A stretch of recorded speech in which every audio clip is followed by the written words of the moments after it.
Hear ye, hear ye. You are listening to an old-timey podcast. I'm Kristin Caruso. And I'm Norman Caruso. And on this episode, Charles Guiteau snaps. Part 5.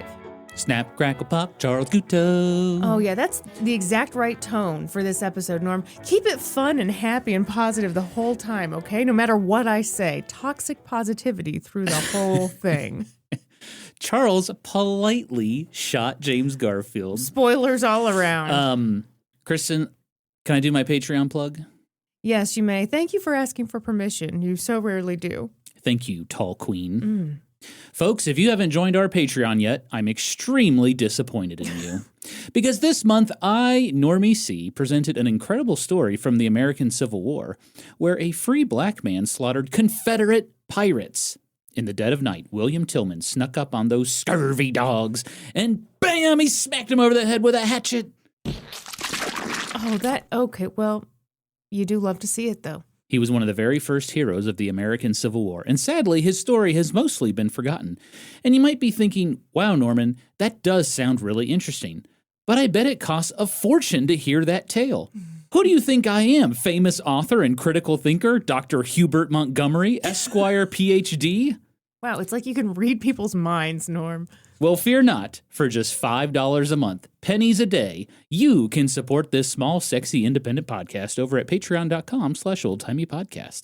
And by the way, that comes with full video of every bonus episode. No one else is doing this, folks. This is exclusive to Old Timey Podcast. So you can look deep into our eyes and get that tingly feeling whenever you feel the urge. I'm about to bust. And then you can talk about your otherworldly experience in our Discord chat. So head on over to patreon.com/oldtimeypodcast to sign up. Thank you very much. Norm, I really liked that. You really took us on kind of a journey. You guilted us. Right. You looked deeply into our minds. Mm-hmm. You talked about things that'll give us tinglies. You really sold it. Yeah. You know, I wonder what Dr. Hubert Montgomery is up to lately. The last we heard from him was he was going on a date with a lady named Wilma Fingerdew. Yeah, uh-huh. And I'm not sure, we haven't heard from him since, so I guess it went well. I think no news is good news. Yeah, especially with him. Okay, may I start, or are you Yeah, going off on a weird tangent that no one asked for? Yeah, please. Do you need a recap? Do you have, how many mistakes do you have this episode? Norman, I have 0 mistakes. Thank you very much. Although people were like, maybe you should look into what the Mormons were up to before you get all funny about the inaugural address. We definitely know that the Mormons aren't spotless. We know they got some problems, which we will cover in future topics. But yeah, give me that previously on voice, please. You got it. Previously on an old-timey podcast. Charles Guiteau didn't actually do much to get James Garfield elected president, but in his mind, he'd done it all, and therefore he deserved a political appointment. So he became a frequent flyer at the White House, because did you know that in those days you could just walk right up and meet the president? 'Twas nuts! What? Charles hit up every politician he knew, and several he didn't, to demand that he be appointed minister to Austria. Except 9! Scratch that! Consul to France. He wasn't remotely qualified for the job, but he was certain he had it in the baguette. Meanwhile, James Garfield got to work being president. And he really pissed off New York Senator and political boss Roscoe Conkling when he nominated Roscoe's political nemesis as head of the New York Customs House. With Roscoe Conkling on the verge of a major meltdown, James Garfield was in hot water.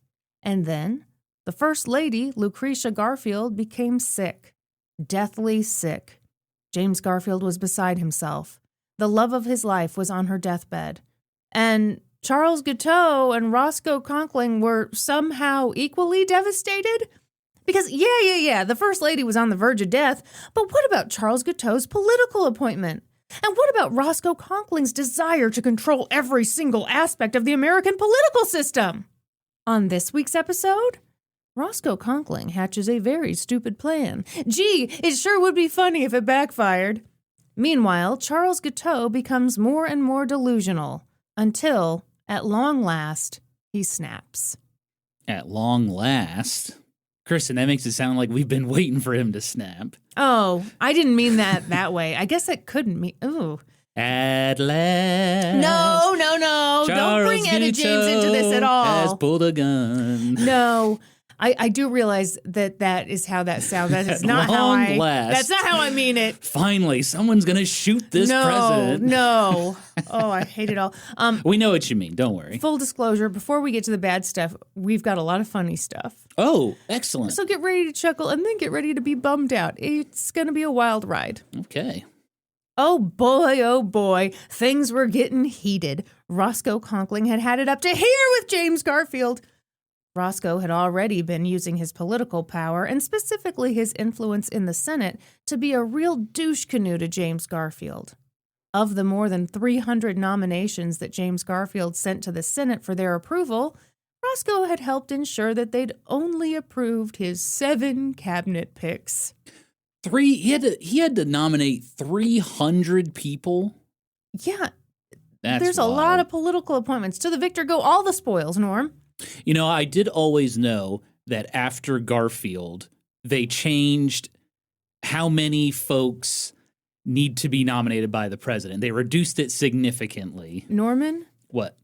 How quickly the lessons you learn on this show go out what are your you talking sweet about? little head. What? Was it last week when you were like called out by a listener who was like, hey, Norman, let Kristin tell this story. Oh. And you were like, yes, I will be a good boy. And you were a good boy for one episode. Oh. Kristin, I'm a butterfly. You got to let me flap my little wings and be free. That butterfly better get the fuck out of this story. You're a butterfly who reacts to the story. Okay. I will not share any of my fun facts. No. I'll keep it to myself. No, please share your fun facts, but only share them if it seems reasonable that I am not about to share them as part of this series. Okay, let me start over. Wow, Kristin, James Garfield had to nominate 300 people and only 7 got through? There's got to be a better way. I hope they change that in the future. But I don't know if they will. I'm on the edge of my seat. In other words, Norman, you sweet little butterfly, things were at a standstill. A lot of important positions were vacant. And somehow, some way, James Garfield had the gall, the gumption, the utter chutzpah to nominate Roscoe's political nemesis, William Robertson, to control the New York Customs House. 'Twas a step too far, my friend. It inspired Roscoe. He'd been a douche canoe this whole time, but now he was ready to be a douche pontoon. Ooh, a little upgrade. Very much so. Yeah. And who could stop him? Roscoe was so powerful. Years earlier, he had turned down a seat on the Supreme Court because he didn't feel like taking it. Roscoe Conkling turned down a seat on the Supreme Court. Can you believe that? A lifetime appointment. Yep. He turned that down. Yep. He'd rather be a senator. Apparently so.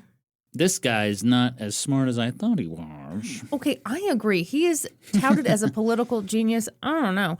He spends too much time on that hair. I agree, Norman. That's the problem. And it is time wasted because it looks stupid. We've all agreed. We've all decided.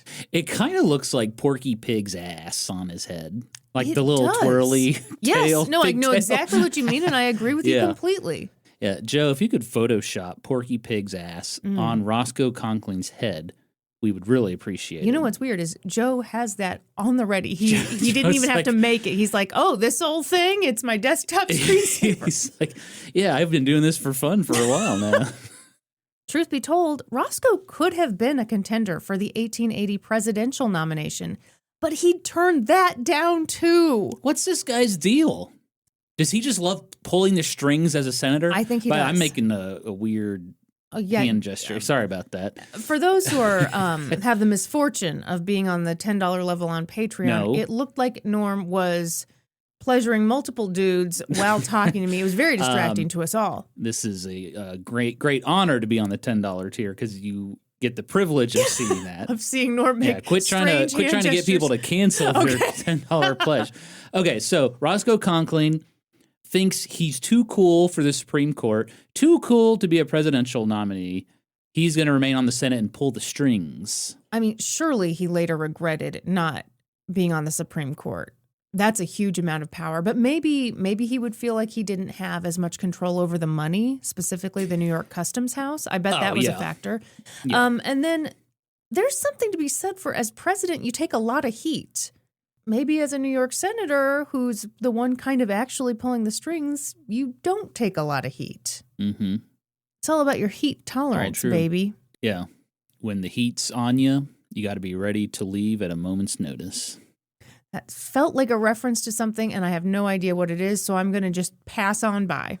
Roscoe had even weathered an insane sex scandal that would have torpedoed the career of any other politician. Sex scandal? Okay, classy listeners, I'm going to need you to skip ahead. You're not going to want to hear it. It's not for your ears. But if you put the hoe in history hoe, stick around. Okay, you might be interested to know that a year earlier, Roscoe Conkling, who was married, by the way, had been having an affair with a fascinating woman named Kate Chase Sprague. Future topic? The button stuck. Oh, my God. There we go. Okay, so Kate was also married. She was married to a former Rhode Island senator. And legend has it that one day, Kate and Roscoe were in bed together, and the senator came home, caught them in the act, and went berserk. He grabbed his shotgun. He chased Roscoe Conkling off the property. It was in all the papers. It might have killed another man's career, and it definitely hurt Kate's reputation. But somehow, the whole thing only made Roscoe Conkling seem cooler. Take it away, Kelly Clarkson. What doesn't kill you makes you stronger. Wow. Yeah. Is that what this song's about? That's what this is all about. A lot of people don't know that. See all the fun facts I've got for you? I'm afraid to ask a question because you might yell at me again. Oh, poor boy. But can I ask a question? I don't know. Can you? Wasn't Roscoe Conkling Oh boy, you're on thin ice. married mister. to a woman from a pretty powerful political family? Who's he married to? Her name was Julia. I actually didn't look into her background. So if you've got a fun fact, share it now. Can I verify it real quick? Sure. I mean, it wouldn't surprise me. Yes. Okay, Kristin. Okay. Roscoe Conkling was married to Julia Catherine Seymour. Okay. She was the sister of Horatio Seymour, the 1868 presidential nominee with the horrible neck beard that we made fun of. Oh, it's all connected. Oh, yeah. What a beautiful life we live. Mm-hmm. Full of neck beards and weird dangly curls that look like Porky Pig's butt.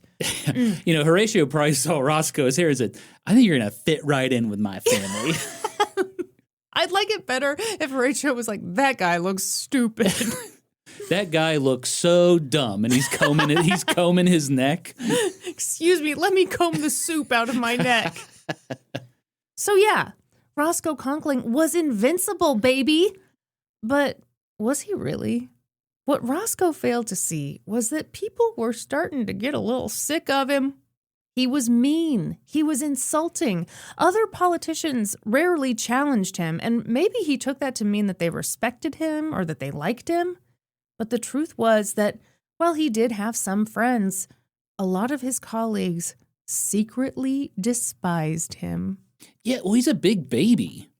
He throws temper tantrums all the time. He's a jerk. Yeah. He's a really big jerk.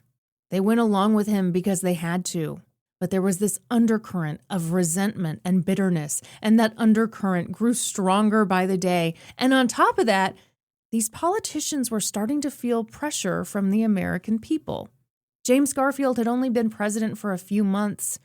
He was a member of Roscoe's own party. The Senate had been so unreasonable to him, and the public was catching on. Republican senators felt weird about the whole thing because a lot of them had met with James Garfield. They thought he was a nice, reasonable guy, and they knew that Roscoe Conkling was neither of those things. Mm-hmm. They didn't want to be stuck between the president and their fellow senator/boss baby. The boss baby. That's what he makes me think of. I'm sorry. The yeah. cute little boss baby. But they kept holding out, kept delaying the vote. That pleased Daddy Roscoe, but the rest of the country was getting pissed. Well, yeah, we're like, hey, we got our guy in office. Let's let's move, let's make progress, and you're holding up the whole show. Mm-hmm. And everyone knows why.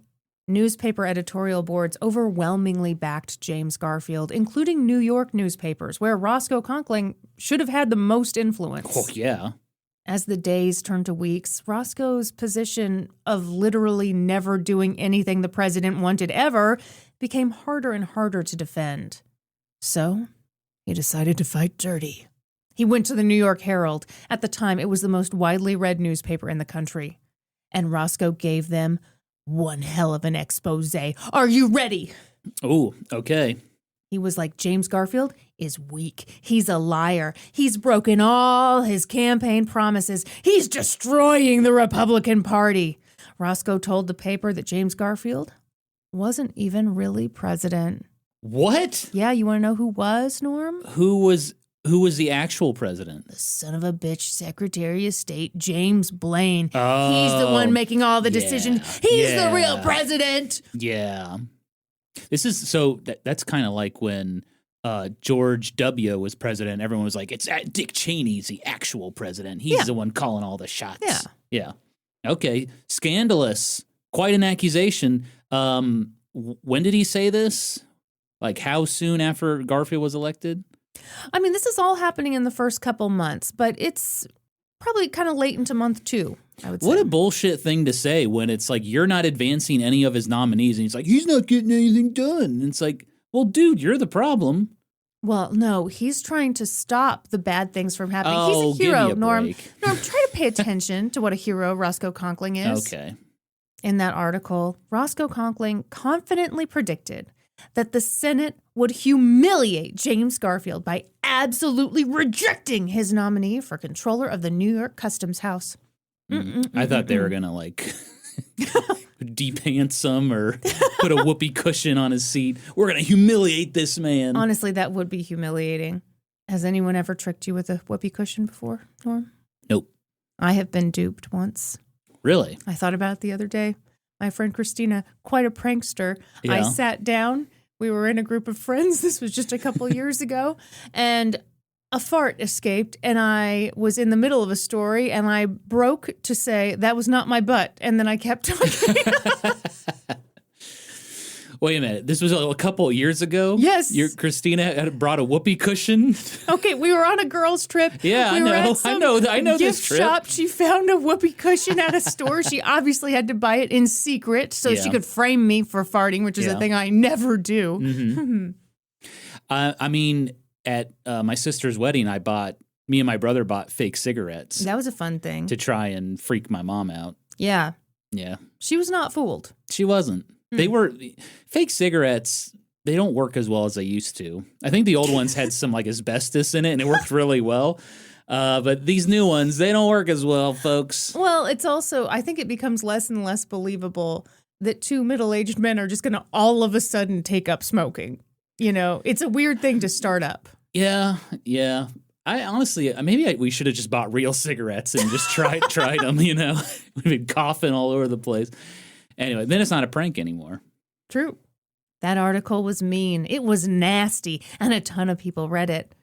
But it's kind of funny. It didn't really hit that hard. Roscoe had envisioned it as an expose, just an explosive thing. But he'd been whining about this stuff for so long that it really did just kind of... Boring. Yeah. Old. Yep. You've been saying this shit for a long time. Whatever. We know. To make matters worse, James Garfield didn't back down. The article didn't scare him. The temper tantrums didn't intimidate him. It got to the point that most people, including most politicians, could see that Roscoe Conkling was in a losing battle. In fact, it was so obvious that one of Roscoe's friends took him aside one day and gave him some honestly really good advice. Oh, yeah? Yes. He said, shave your head. He said, listen, slick that thing back, okay? Just let the wind blow it where it may. Yeah, here's some lard. That's probably what they used for hair gel back then. Sure. Take this lard and run it through your hair. No, the guy was like, hey, you've still got an option ahead of you. It's a good option. You know, there's some power in humility. Just go ahead and vote for William Robertson. Approve the nomination. And when you do, just make a little speech about how you're doing it for the good of the Republican Party. Yeah. Make it about party unity. Hey, I'm the bigger man here. Everybody look at me. Mm-hmm. Roscoe's friend pointed out, in my view, accurately pointed out, that if he did that, it might actually increase Roscoe's power because then he'd essentially be telling everyone in the Senate, hey, you no longer have to choose between me and the president. I, a hero, am taking you out of this uncomfortable position. Yeah, that's good advice. But did Roscoe take that man's advice? Hell no. No. To the no, hell to the no. You look so upset. Man, this is like the birth of the modern politician, this fucking guy. Like, I wish more politicians would be like this. Like Roscoe? No. Like the advice he got. Like, hey, Yeah. have humility, admit you were wrong, like party unity, like, Well, it's funny because it's good advice. It's also good strategically because, yeah, you are going to be the one who takes these other senators out of an uncomfortable position.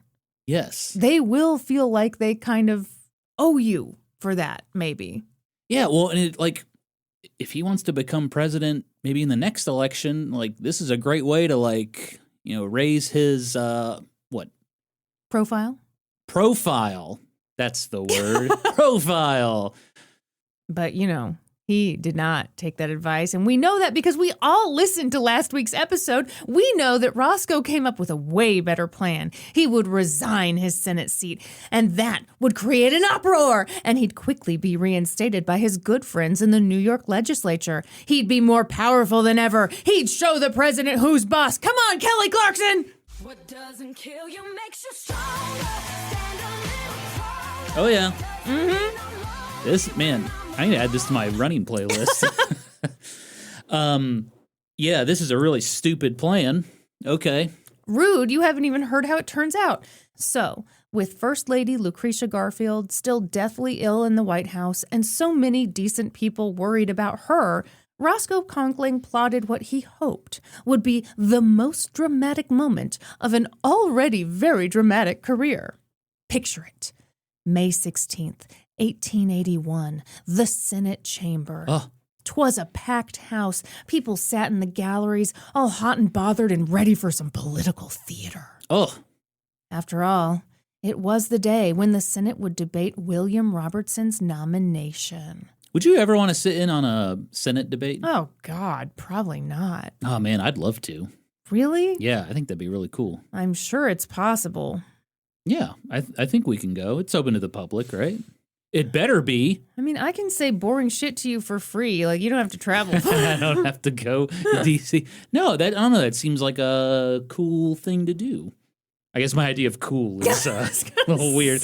Okay, anyway, continue. This was for all the marbles. This would be Roscoe Conkling at his best. Roscoe Conkling at his showiest. At his turkey gobbler struttiest. But, where was he? Well, he wasn't there?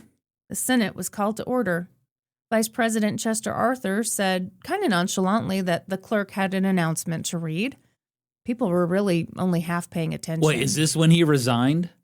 After all, people were still settling in, turning on their computers, checking their email, No. sipping their Starbucks. No. The clerk, poor chap, was no public speaker. He had no showmanship. He had zero flair for the dramatic, and didn't seem to mind that people weren't really paying a lot of attention to him. He just held up his little sheet of paper and he read aloud. Sir, will you please announce to the Senate that my resignation as Senator of the United States from the state of New York has been forwarded to the governor of that state. I have the honor to be, with great respect, your obedient servant, Roscoe Conkling. Oh, Roscoe's plan was to have the clerk read it? What a dud. That's not what you do. You show up, you take part in the debate, and mid-debate you announce, that's it, I quit. I'm resigning. Yeah, I mean... That's how you do it. This was such a miscalculation. Oh, man. I think he thought it would somehow be more powerful if he didn't even show up. No. But, I mean, no. No, you're right. Has this guy ever seen a drama? I mean, a play or something? This guy brought all the drama. That's what makes this so funny. Yeah, but like, it needs to be more theatrical. That's so bleh. I think he envisioned that it would be read aloud by someone with a little more showmanship. It's the clerk. I'm so sorry.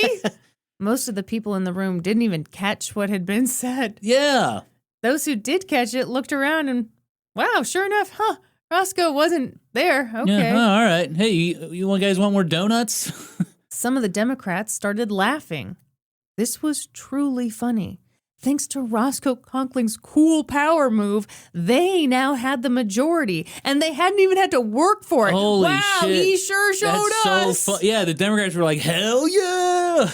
Then Ambrose Burnside, no joke, inventor of the sideburn, proved for a fact that he hadn't been paying any attention at all because he stood up and started reading this super boring report from the Committee on Foreign Relations.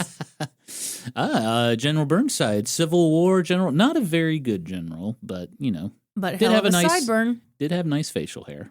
Finally, someone took control. Did they yell, Republicans, go to the treehouse, no Democrats allowed? Possibly. But what we know for sure is that the Republicans went into secret session.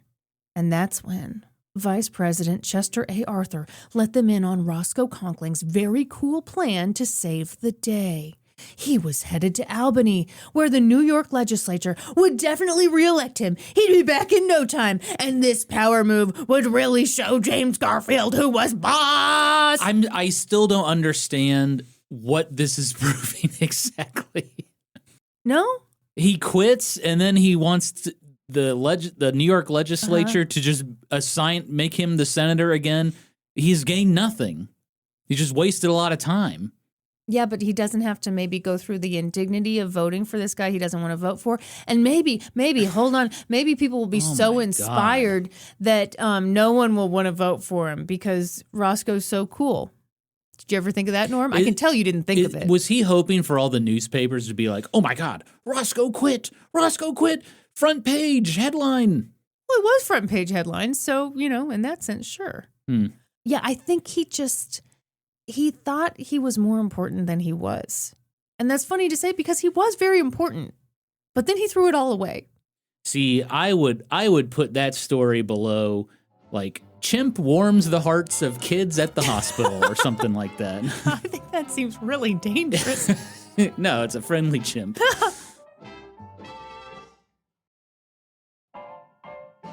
Yeah, so Chester shares this plan. And, gotta say, people were not impressed. No, it's a stupid plan. Okay, right off the bat, they were like, that was stupid. Later, when a Republican senator, by the way, the same guy who had given him the good idea earlier, he went to the Senate floor that morning and he wrote a letter to his wife about what had just happened. And in it, he wrote that Roscoe Conkling was, and I quote, a great big baby boo-hooing because he can't have all the cake. He was yes, he's a big baby. Thank you. He's baby Huey. It was a political miscalculation. A miscalculation so bad that it was frankly kind of funny. Even James Garfield, who was by his wife's side, still desperately worried about whether she would live or die, took a moment to chuckle.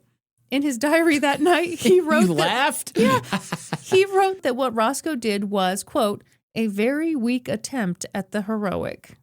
Yeah. That's exactly what this is. He wanted this big moment and, I'm leaving, and everyone to be like, no, don't go. And no one said that to him. But, Garfield did say the real hero here is that chimp who was entertaining the kids at the hospital. We just hope that the training doesn't wear off. Norm, I understand that you're a big fan of context. Oh, man, am I. For that reason, it feels only right that I mention that Roscoe wasn't the only dude who resigned his Senate seat that day. Oh? A man named Thomas Platt joined him in that bold move. And boy, was Thomas Platt disappointed in how that panned out. Now, what state did he represent? New York. Oh, okay. First of all, everyone immediately made fun of Thomas. In fact, they kind of made fun of him even more than they'd made fun of Roscoe Conkling. Wait a second. What? Both senators from New York resigned? Oh, my God. Stupid plan. The media called Thomas Platt Me too. And not as in Roscoe Conkling did non-consensual sex stuff to me, but as in, oh, Roscoe's doing something? Me too. I'm also here. Look at me. Me too. Yeah. That stung especially bad because if we want to be technical, Thomas Platt was the person who actually came up with this stupid idea in the first place. This was his idea? It was. And I think it says a lot about him that even when everyone and their dog was talking about how this was such a stupid thing for Roscoe and, yeah, sure, Tom to do, Thomas went around angrily reminding people that, hey, this was my dumb idea. It came from my dumb brain, and I demand all the credit for it. Oh, my God. This is Tweedledum and Tweedledee here. Yeah, so his thing was like, basically, he had made multiple promises to multiple people. Yes, I will vote this guy in. No, I won't vote him in. And so this was his brilliant plan, was that he would be able to keep his promises by just resigning his Senate seat and then getting back in. So he also thinks the New York legislature is going to vote him back in. Norm, this whole dumb plan was his idea. Yeah. Give him all the dumb credit, please. I can't believe Roscoe listened to this guy. Roscoe seems like a way more powerful politician than Thomas Platt. He was flying too close to the sun, Norm. You just Whoa, couldn't... Icarus, tempting fate again. That's right. Ultimately, William Robertson got confirmed as controller of the New York Customs House. James Garfield got a political victory. The country got a victory. And Roscoe Conkling, and yes, Thomas Platt too. Me too. Went upstate to enter phase 2 of their big dumb idea. Rally the troops in the New York legislature so that they'd get to reclaim their Senate seats. But wow, that ended up being pretty humbling. Roscoe showed up and was super friendly and smiley with everyone. And they were all like, bitch, get real, because he'd never been friendly to them before. Yeah, you know how many people are waiting in the wings for this Senate seat? And he's like, oh, I resigned, but can you vote me back in? Oh, my God. Roscoe held a rally to drive support for his reelection. But way more people showed up to a protest against his reelection. I love that he's campaigning to get his seat back. And it's like, didn't you resign? And it is funny. We're even calling it his seat. That's the folly here. It's not anyone's seat. It's the Senate seat. You earn it. Right. Or you don't. Yeah. You earn it or you resign from it. Yeah. To make things even worse, Kate Chase Sprague, his old affair partner, was getting divorced. And of course, when reporters wrote about the divorce, they often brought up the fact that Roscoe Conkling had had a lengthy affair with her. That raised questions about the health of Roscoe's own marriage. Now, Norm, I gotta ask you, do you think that in that dark time, Roscoe apologized to his wife, Julia, for putting her in that situation? Hell no. Not necessary. No apology needed. No. I'll tell you what he did instead. Instead, he wrote her a letter basically saying, Julia, the problem is you. You whined to your friends about being hurt, but you should shut up because this is really a private family matter. Okay, so you're making this whole thing worse. You're the reason that the media is writing about this. Oh, okay. Says the guy having the affair. Right. Mm-hmm. And she responded, Hello? Are you fucking stupid? That's a direct quote. That is a direct quote. Yeah. No, she really was like, you're the one who had the affair. Yeah. You're the one who did this. Yes. If you don't like the media coverage, don't do this shit. It was all very embarrassing. But Roscoe and Lil Thomas Platt had to press forward. They'd gone upstate to get the job done, to get the legislature to reinstate them. It was very important that they get a good night's sleep because in just a few days, the legislature... What? Norman, I'm leading to something here. They got to get a good night's sleep. They got to get their rest, okay? Yeah, it's very important. Mm-hmm. I can tell you didn't get your rest because otherwise you would know exactly the importance of this. In a few days, the legislature would have their first vote on the issue. But something went wrong that night. Oh, did the alarm clock break or something? Just to set the scene, all the important political boys were staying at the Delavan House Hotel. Very swanky hotel. It has burned down. Oh, damn. That night, a Mrs. Baldwin showed up. Ooh, any relation to Alec? I don't believe so. The Baldwin I also family? don't believe that this was her real name. Okay. She asked for a room. Oh. She got her room. She entered said room.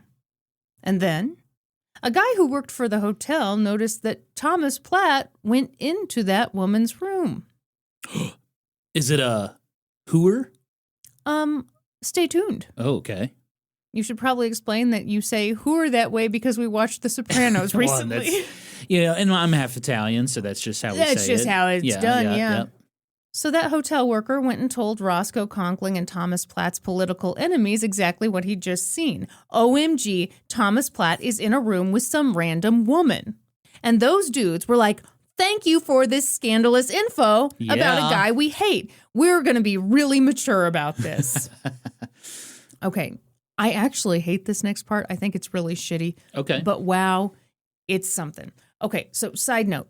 These were the old-timey times before the good Lord invented air conditioning. Yep. So they had those windows above all the hotel room doors to help with airflow. Oh, yeah. I can't remember the name of those things, but I know what you're talking about. Transom? Is that what it's called? A transom? Is that what you said? Yeah. You're looking at me like I invented a word. I think that's the word. Let's see. A transom window. Oh, very suck on good. that. Yeah. Mhm. Wow. Okay, I didn't know the term. Well, stick with me, kid. What do you think these guys did? The Democrats? These are actually mostly members of the same political party. Oh, just Republicans that hate these guys? Yeah. Just civil service reform boys. And I'm sure there were Democrats involved, too. Did they get on a little stepladder and open the transom window and listen in? Listen? Or you think these two were talking? They you think watched Thomas Platt yeah. pound this lady? The dudes got a ladder.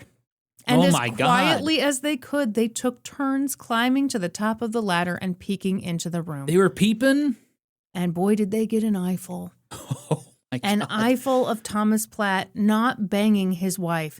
By the way, his wife was his cousin. So I don't know if this is a real crime here or what was happening in their home was a real crime. Anyhow, in what feels like something you'd see in a gross 80s movie about a frat house and not a real story about actual politicians in the 1880s, the dudes grabbed like all their friends. Everybody took a turn on this ladder. In total, more than 20 people climbed that ladder and watched Thomas Platt and Mrs. Baldwin enjoy one another. This is literally a scene from Porky's. Is it? Yeah, this is See, like what I happened in avoided all Porky's. those movies because this shit is portrayed as like funny. I think it's so gross and so invasive. Also, give me a break. I bet you all these dudes were cheating on their wives, but boy, were they thrilled to see this. Yeah, but they hadn't been exposed yet. Yeah. Yeah. Exactly. Neither of them knew that they were being watched. When Thomas Platt left the room at around 2 a.m., he thought he'd be able to sneak back unnoticed into his own hotel room. Instead, he found himself surrounded by his snickering political enemies. It was a huge violation. It had to be humiliating, and he had to know that it was about to be used against him. Mm-hmm. That night, he woke Roscoe Conkling. He woke Chester Arthur, and they were furious with him for his indiscretion. The next day, Thomas Platt's sex scandal was front-page news. He was a laughingstock. Ouch. I actually don't think this woman was a sex worker, partly because the news accounts were like, she was ugly. So I think maybe she was just a woman he was having Just an a affair woman with. he was. Yeah. His. Which, boy, that had to feel good. Oh, all these creepy dudes were watching me, and they find me severe looking. Mm. The following day, it was time for the legislature to vote on whether Thomas Platt and Roscoe Conkling would regain their Senate seats. But when they read Thomas Platt's name aloud for the vote, some of the legislators giggled, and some of them said, oh. They did moaning sounds? Yes, they did. Oh, my God. Oh, how embarrassing. So this guy's not getting the Senate seat back, huh? No, and he's humiliated. I think Yeah. this sucks. Yeah, that sucks. In that first ballot, Thomas Platt and Roscoe Conkling fell behind the other nominees. Not enough to lose definitively, but it certainly seemed like the writing was on the wall. And Thomas Platt was humiliated. He was ready to throw in the towel. Yep. But Roscoe wasn't. Roscoe was mad, more mad than ever before. He wanted to fight for his seat. It was his. They couldn't give it to anybody else. It was a gigantic political mess. And Charles Guiteau, The little man with the big idea of becoming the consul to France had followed all of it with great interest. Oh, he was following along to this. Oh, Huh? of course. A lot of people were. Is he going to be like, I could be the senator from New York? Norm, he wants to be consul to France, okay? Okay. And also, Roscoe Conkling is his good personal friend. He'd hate to steal that from him. Yeah, that's right. That's right. We're best friends. We talk all the time. Mm-hmm. Mostly when he tells me to go away. Yeah. A lot of people had disregarded the expose that Roscoe Conkling had given to the New York Herald, but not Charles Guiteau. To Charles, what Roscoe Conkling said rang true. James Garfield was a liar. He had broken campaign promises. He had turned on all the men who'd helped get him into the White House. Charles took comfort in knowing that the men he considered his political allies, men like Chester A. Arthur, Ulysses S. Grant, and Roscoe Conkling, all hated James Garfield. Yep, Charles like, yeah, me too. Uh-huh. By mid-May, right around the time that Roscoe Conkling resigned from the Senate, Charles Guiteau still clung to the idea that he might still get that appointment. After all, he'd been visiting Secretary of State James Blaine nearly every day. Oh my God, every day? Mm-hmm. And James Blaine had been giving him a polite brush-off. He said something true, which was that the Senate was in a deadlock. None of these political appointments are getting through. It was a very obvious brush-off. Charles Guiteau didn't have a shot in hell at getting any kind of political appointment, let alone consul to France. Yeah. But Charles had taken James Blaine seriously. And when the deadlock ended, he went to visit James Blaine for what felt like probably the millionth time to James. Mm-hmm. And on that millionth time, James Blaine did what no other politician had done. Told his ass off. He snapped. Yep. He yelled, "Never speak to me again on the subject of the Paris consulship." Charles Guiteau was stunned. Stunned, but indignant. Charles responded, "I'm going to see the president about this. I think I can get the president to remove Mr. Walker, and then I can get the appointment." James, it's me, your good buddy Charles. Don't yell at me like this. What happened next is interesting. In Charles Guiteau's mind, James Blaine then looked at him with compassion and said, "Well, if he will."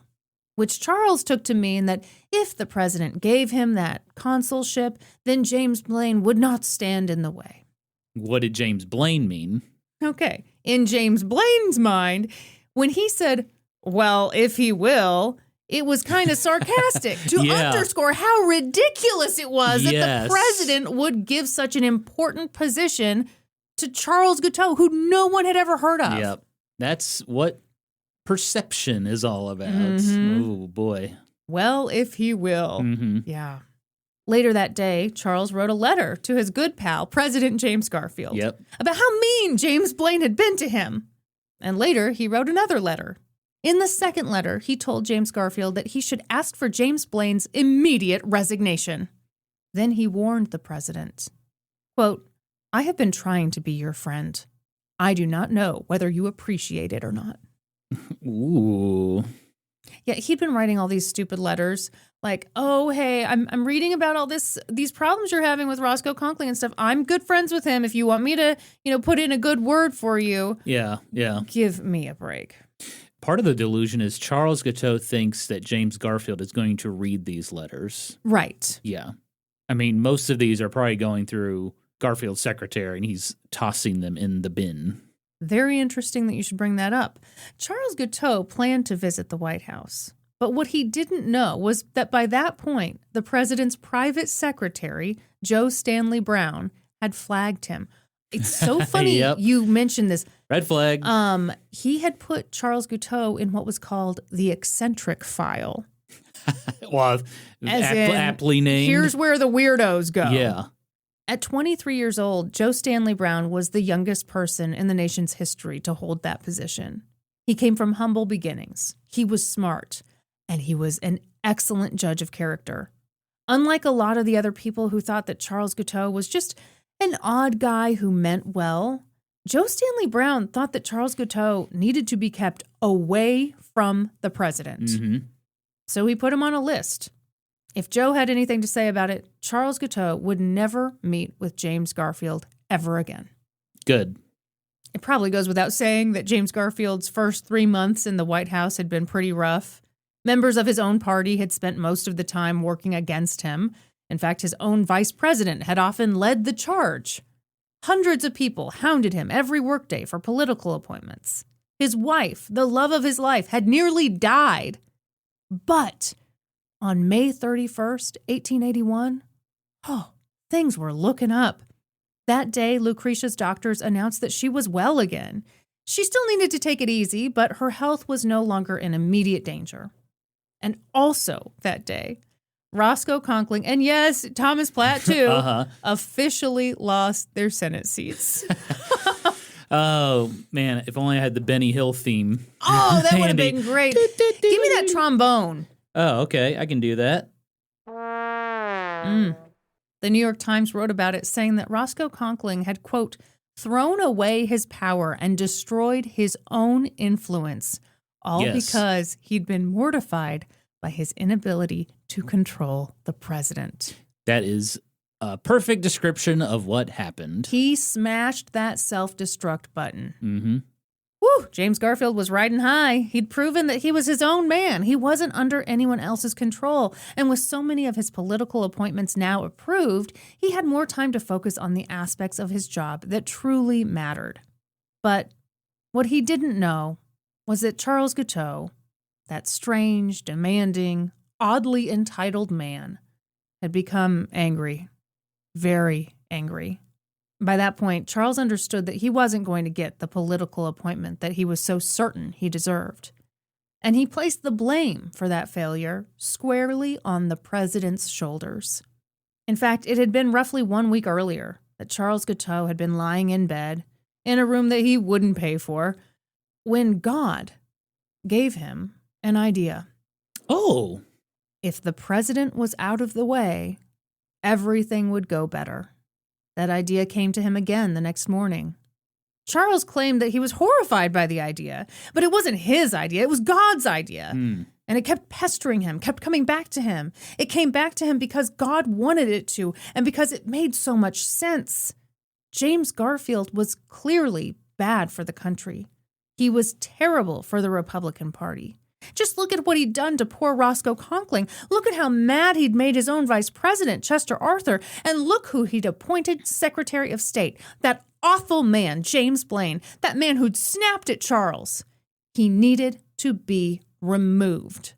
Charles began collecting newspaper articles, reading anything negative he could about James Garfield. Anything that backed up his belief that James Garfield was bad. So he's in the echo chamber now. Yeah. Yeah. There were plenty of articles to choose from, of course, including roughly a dozen of them that circled around the idea that perhaps James Garfield was such a bad president that he might single-handedly kill the Republican Party forever. Wow. Days passed. Charles prayed to God that if the message was wrong, that if God didn't want him to kill the president, that God should show him a sign that he was on the wrong path. But God didn't give him a sign. So Charles became more assured that he was on the right track, assured that there was a sort of divine logic to his plan. He later wrote, "The president's nomination was an act of God. His election was an act of God. His removal is an act of God." On June 1st, 1881, Charles Guiteau made up his mind. He was going to kill the president. For all his talk about how horrified he was about the idea initially, though, boy, he started to find it very exciting. After all, everyone would know his name. He'd be famous. People would want to know all about him. He'd be an American hero. Yeah, I was going to say, does he think about the consequences of killing James Garfield? Why do you ask? Well, you know, he's really obsessed with getting this political appointment. But it's like, okay, if you kill the president, you're going to be arrested. So does he think he's going to get pardoned? Because Chester Arthur, my good friend Chester Arthur. See, you're thinking like him, yeah. Is going to pardon me because I got Garfield out of the way, and now Chester is the president. He's going to pardon me. He's so grateful, yeah. And the American people will be so grateful. Like, oh, finally. We didn't want to say it out loud, but, Mm-hmm. With all this in mind, Charles thought back to the book he'd self-published years earlier. The book he'd so boldly titled, The Truth, a Companion to the Bible. By the way, you can buy that book on Amazon. Can you It's like really? $20. It's literally some company takes like public domain books and just prints them Okay. in a book form. But yeah, you can buy a copy on Amazon if you'd like to read it. No. Well, and technically, he'd plagiarized most of John Humphrey Noyes' book. Yeah, it's a complete ripoff. I do think it's funny, though. Charles ripped off the text of the book, which is really the most important part, the hardest part. But he gave it a much snappier title. Okay, so, he's got some talent here. Charles figured that assassinating the president would put himself and his book in the spotlight. So he began revising it. He knew it would be a bestseller soon, and he wanted it to be ready. Yeah. This is so gross. After a few days of editing, Charles moved on to his next step in the plan, finding a gun. That seems important if you'd like to shoot somebody. He'd never actually owned a gun, though. But on June 6th, he walked to a local store and inquired about a few different revolvers. He left without buying one. A few days later, he tracked down a man named George Maynard. Technically, he'd actually tracked George down when he first arrived in Washington, D.C. several months earlier. The two did not know each other well at all. In fact, they hadn't seen each other in like 20 years. They'd met when Charles had stayed at George's mom's boarding house in Ann Arbor, Michigan. Weird connection. All right. Oh, yeah. But, Charles has burned all the bridges he's ever had, and so sometimes you got to go back a ways. And when he'd shown up in Washington, D.C., he'd looked George up and asked if he could borrow $10. And George took pity on him and was like, sure, here's $10. And he's going to use that money to buy a gun. Oh, that money is long gone, Norm. He got that he's already months spent ago. it. Yeah. Okay. Now, 3 months later, Charles Guiteau was back again, back with a convoluted story. He'd been planning to pay him back the $10 a while ago, but now he actually needed another $15, please. Don't worry, he had a check coming in the mail, a big one, 500 smackaroonies. Can we pause? Sure. I have to use the bathroom. Okay. Sorry. That's okay. Be right back. Seems like kind of an emergency. Kind of is.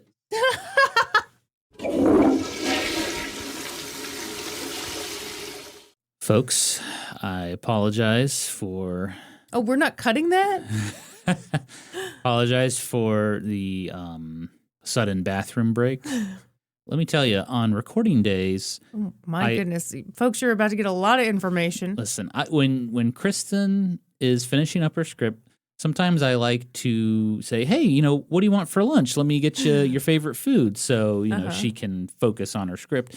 Well, today Kristin wanted the loaded fries with carne asada from the local taqueria.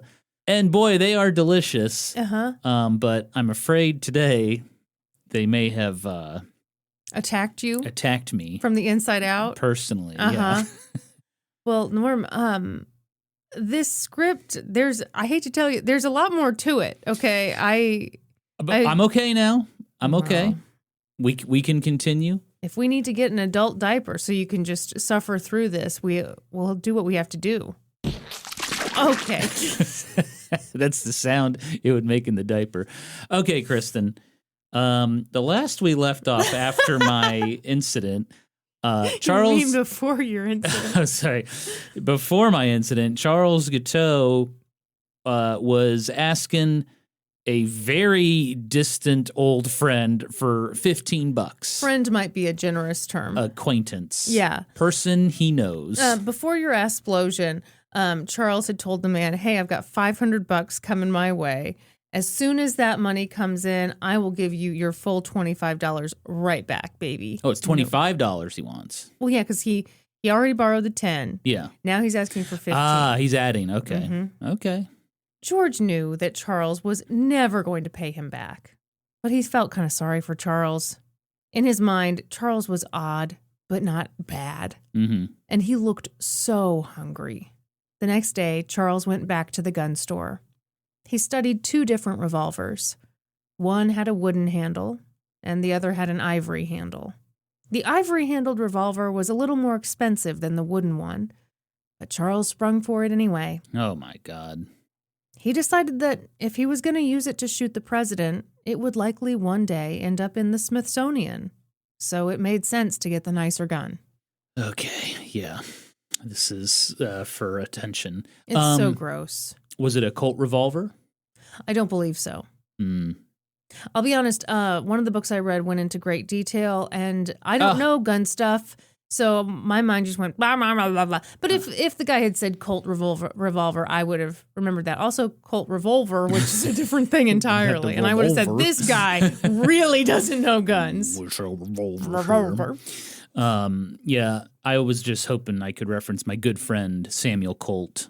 We're good friends. Oh, good friend, huh? Well, you know how you have like parasocial relationships with like content creators? Yeah, and you have ones with I bad have them guys with from history? Well, historical figures. Okay.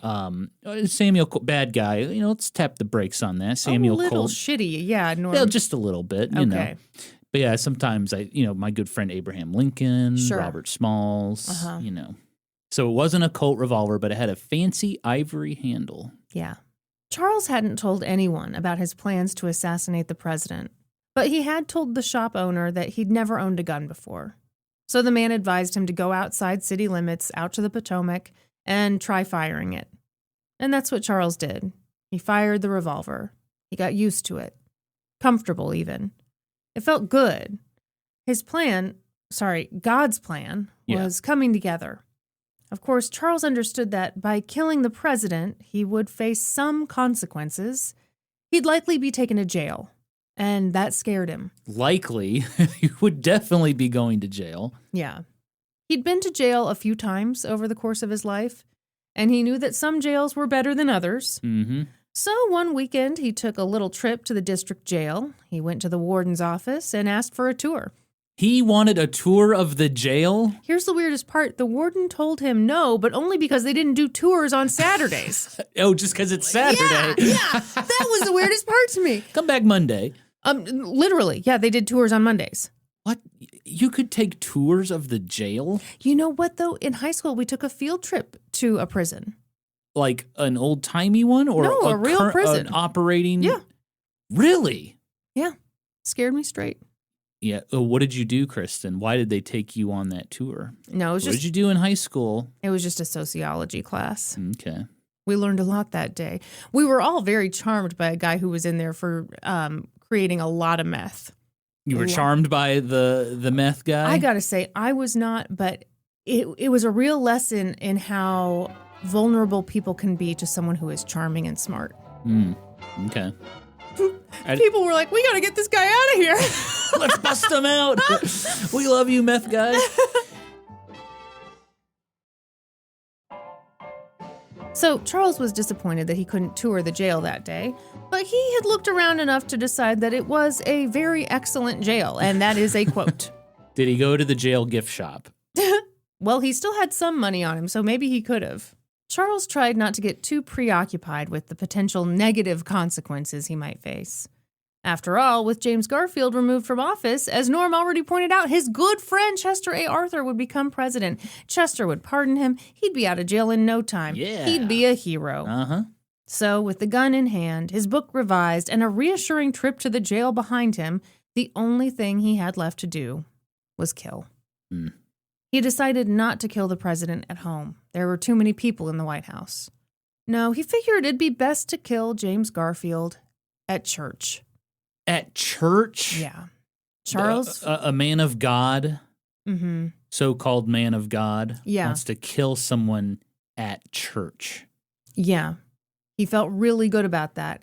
In fact, he thought that a church was the best place to kill a person. Plus, it'd be easy. James Garfield was a creature of habit. He'd been attending the Vermont Avenue Christian Church every Sunday for nearly 20 years. And sure enough, the following Sunday, on June 12, 1881, James Garfield was already at church when Charles Guiteau arrived late, revolver in his pocket. Charles spotted James at the end of a pew near an open window. Charles was relieved by the simplicity. He could stand outside that open window, fire inside, and shoot the president in the head. But that day, he just couldn't quite do it. Charles stayed in his seat. He listened to the whole sermon. At one point, he even shouted, "What think ye of Christ?" It was kind of weird. In fact, it was so weird that James Garfield wrote about it in his diary that night. He wrote that the preacher had delivered, quote, "a very stupid sermon on a very great subject," and that, quote, "a dull young man with a loud voice had tried to, quote, pound noise into the question." Wow. Garfield wrote about it. Yeah, because it was Man. weird. That's fascinating. Charles was disappointed. He'd choked. But that was okay. There was always next Sunday. For the next few days, he stuck to his plan. He'd kill the president on Sunday at church. But on Thursday, he read a newspaper article that threw his plans out the window. The president and first lady were planning a trip to Long Branch, New Jersey. Lucretia's doctors had advised her to go to the shore and get some air. Jersey Shore? That's right, baby. Get crazy. Get wild.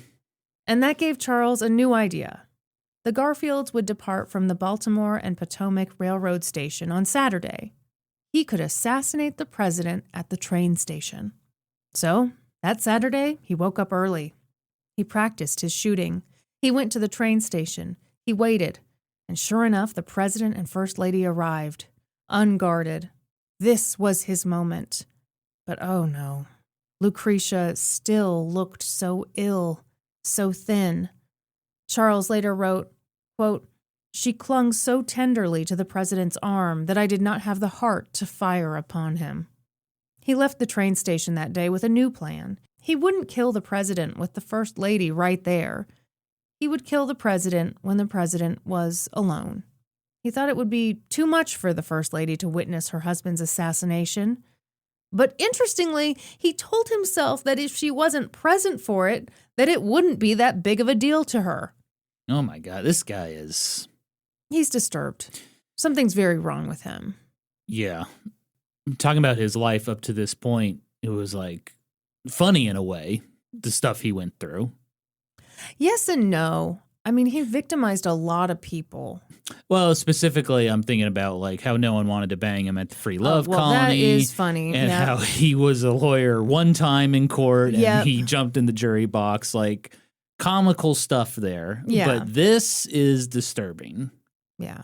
He later wrote, quote, "It will be no worse for Mrs. Garfield to part with her husband this way than by natural death. He's liable to go at any time anyway." Mm. James Garfield came back to Washington, D.C. the following Monday. Lucretia and their teenage daughter Molly were still at the shore. June was nearly over, and the Garfields had so much ahead of them. The two youngest boys were going to Ohio for the summer. The rest of the family had planned a tour of New England. James would take their two oldest boys to Massachusetts, where they'd meet up with Lucretia and their daughter Molly, and together they'd all attend his 25-year reunion at Williams College. They'd spend time together, time with friends, and then they'd reunite as a family in Ohio. Life was good. In fact, life was great. He was a week out from summer vacation. In that week, James Garfield got done what he needed to and planned for the fall.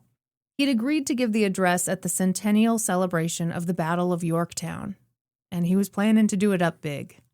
In that speech, he'd lay out his plans for civil rights. He'd lay the groundwork for Black people to vote freely, for everyone's vote to count. He'd lay out plans for how the United States could become truly united again. It was kind of thrilling. It seemed like the bullshit was behind him. It seemed like his real work could begin. But he didn't know that he was being stalked. Stalked at church, stalked at the train station, stalked with his two youngest sons, stalked when he entered a carriage with his teenage son. James Garfield may not have felt uneasy, but Charles Guiteau sure did.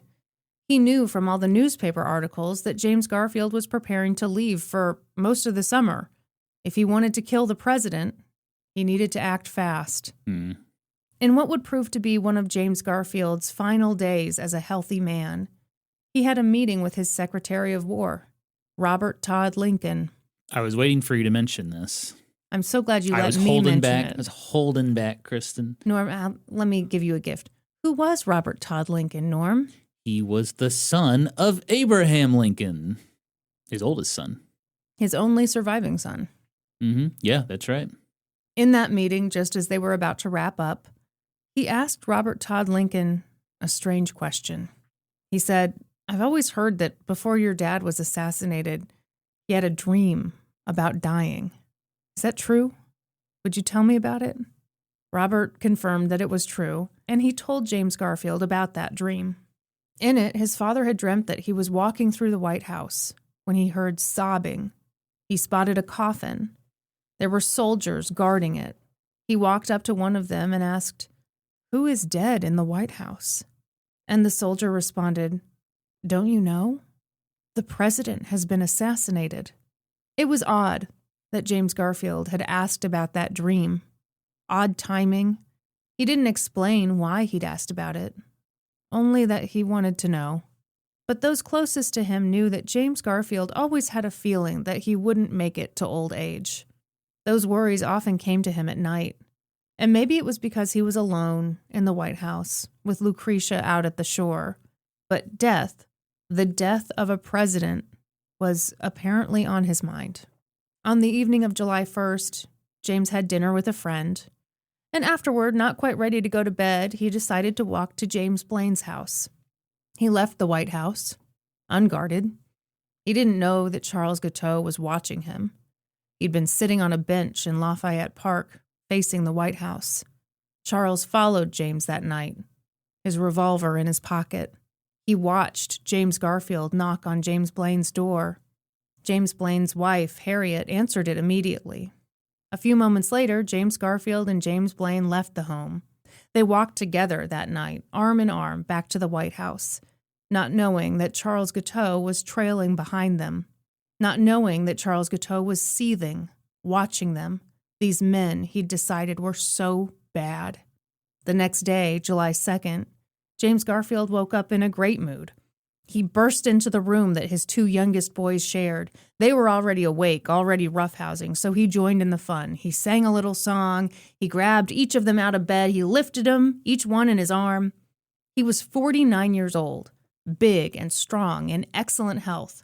He got some work done that morning, ate breakfast, and at around 9 a.m., it was time for James Garfield to start his family vacation. His two oldest boys got into one carriage, and he got into another with James Blaine. The two carriages headed toward the train station. Charles Guiteau had also gotten up early that morning, and he was also in a great mood. He'd spent the night at the Riggs house, the fancy hotel frequented by politicians, the place where he'd spent so many of his days trying to talk to people. He'd never actually stayed there because he couldn't afford it, but his plot to kill the president had given him financial leeway. The bill wouldn't be due for a couple days, and by that point, he'd be in jail. Oddly, that day, both Charles Guiteau and James Garfield appeared in the newspaper together. The woman who'd previously rented Charles a room was livid. He hadn't paid his bill. He kept ducking the payment.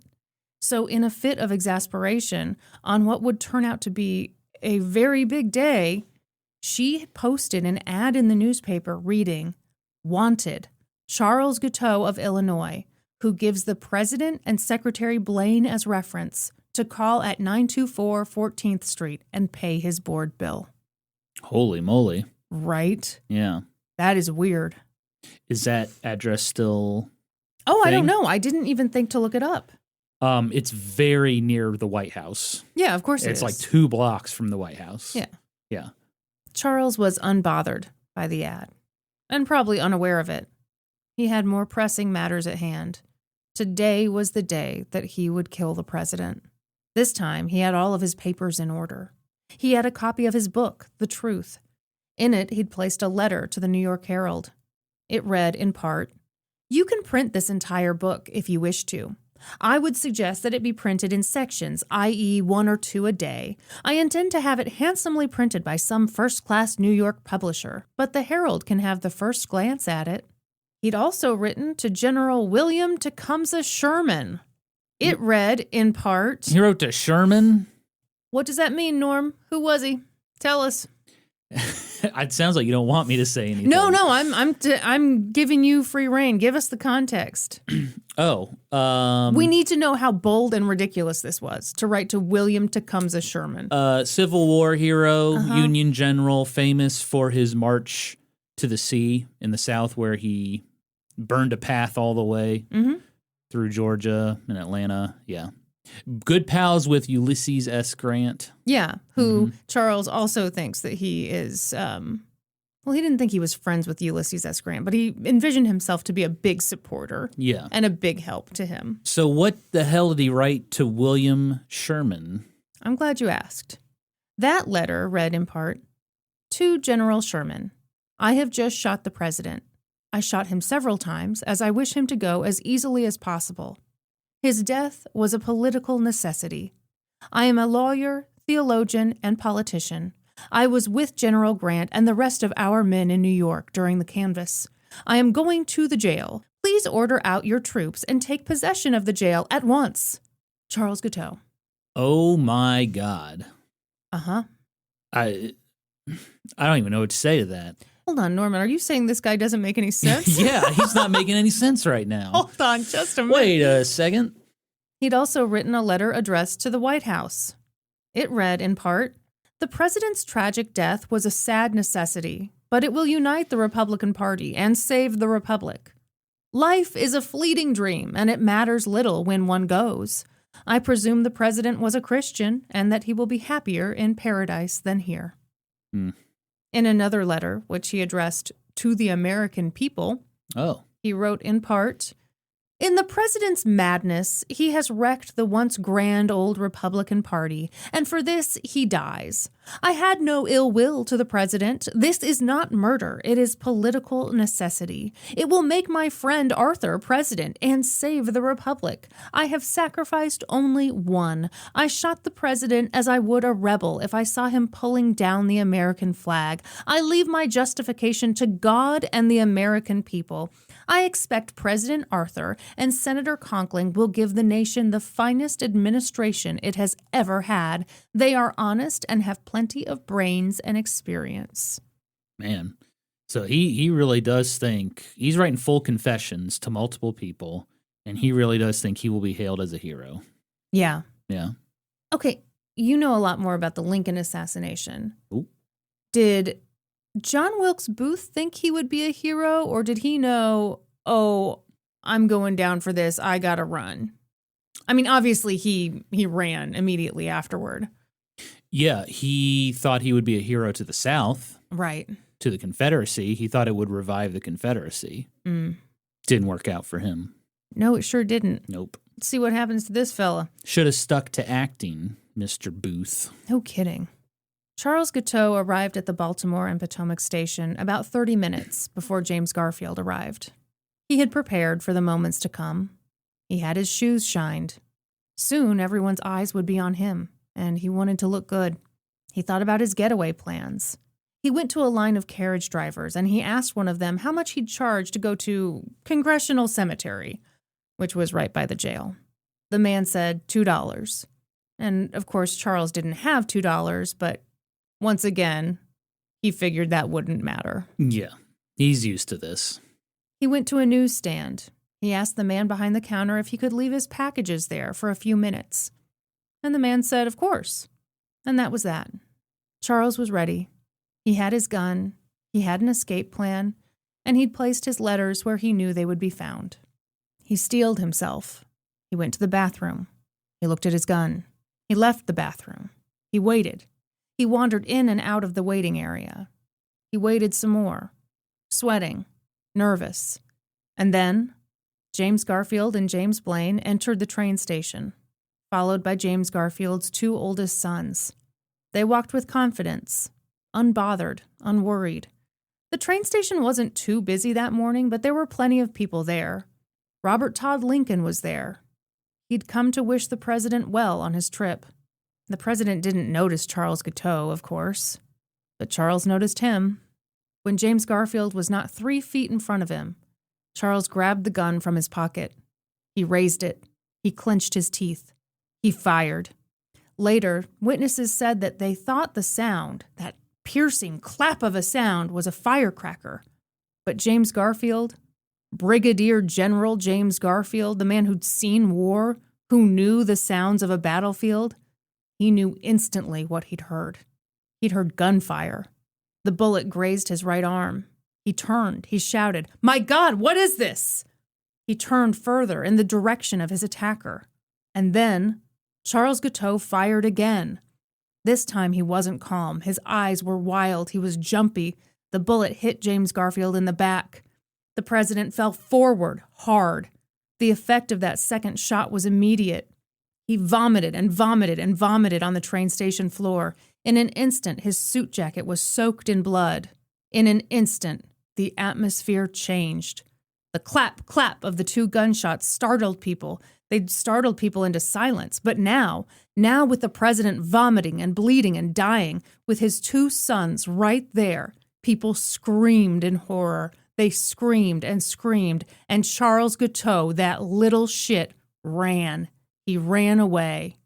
Soon, orders broke out above the screams. "Catch him! Catch that man! Catch that man! He shot the president! There he goes! There he goes! Get him! Get him!"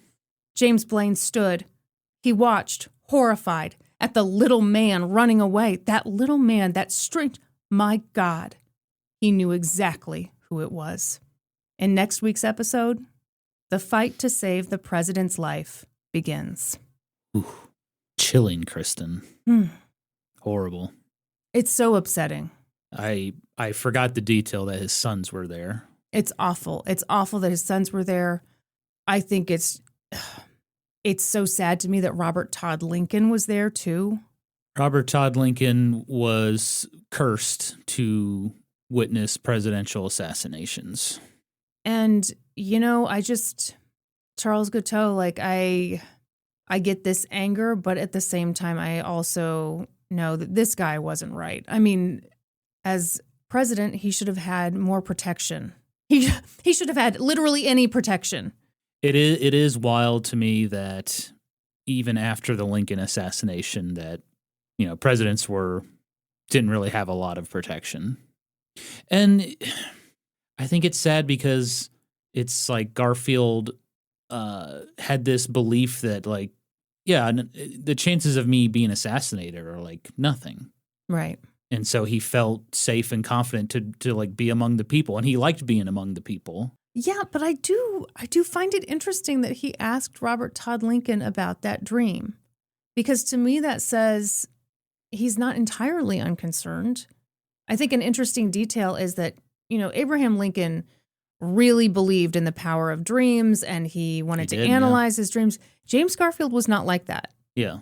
He was kind of like my mom. Don't tell me about your dream. It didn't actually happen. Please do not talk to me about your dreams. So I do find it interesting, though, that he asked Lincoln's son about that.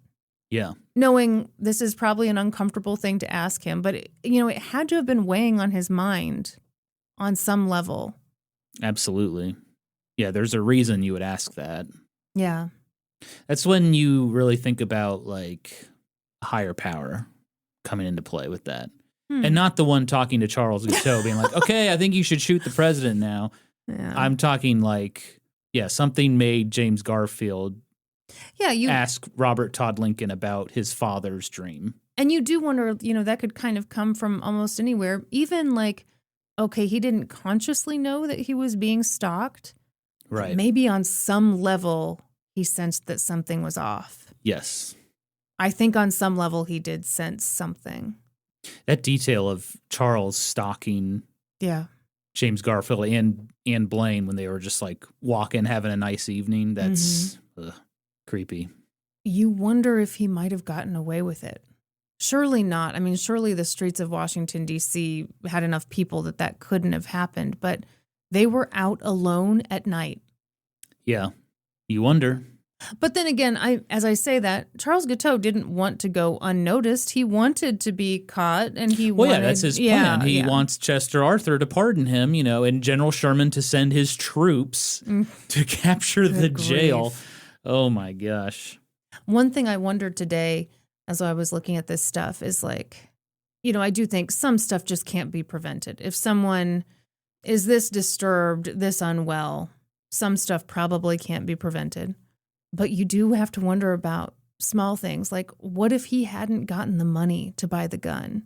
Yeah. Would he have found a way? Would he have stolen it? Or would he not have been able to do that in time James Garfield had gone off for vacation, and then Charles Guiteau hopefully finds some new weird fascination over the summer. Mm-hmm. I don't know. The whole sliding doors of it all. That's right. Which is a movie, a very rare movie that I have not seen, but I Kristin has seen. I mean, the number of movies that fall into that category, it's just sliding doors. It's one movie. I think it is just sliding doors. Yeah. Yeah, those little things. Okay. Next week. Yeah. Well, you know what? No, I'm not going to say anything. Oh, you're going to tell people what's going to happen, Norm? Nope. I wonder what will happen. I'm curious myself. What would you do if I started telling the story next week and I got details incorrect? Details you knew were incorrect. There's a little steam lines coming off. I know. My You head. would slowly lose your mind. No. Kristin, should we wrap up this fantastic episode of an old-timey podcast? Yes, we shall. Kristin, you know what they say about history hoes. We always cite our sources. That's right. For this episode, I got my information from the book Destiny of the Republic, A Tale of Madness, Medicine, and the Murder of a President by Candice Millard. The book Dark Horse, The Surprise Election and Political Murder of President James A. Garfield by Kenneth D. Ackerman. Plus reporting from PBS and the New York Times. Check the show notes for a full list of our sources. That's all for this episode. Thank you for listening to an old-timey podcast. Please give us a 5-star review wherever you listen to podcasts. And while you're at it, subscribe. Support us on Patreon at patreon.com/oldtimeypodcast. Join the Reddit community r/oldtimeypodcast. Follow us on Facebook and YouTube and Instagram at oldtimeypodcast. You can also follow us individually on Instagram. I'm at Kristin Pitts Caruso and he's at Gaming Historian. And until next time, toodaloo, ta-ta, and cheerio. Bye-bye. Bye. See ya! See ya.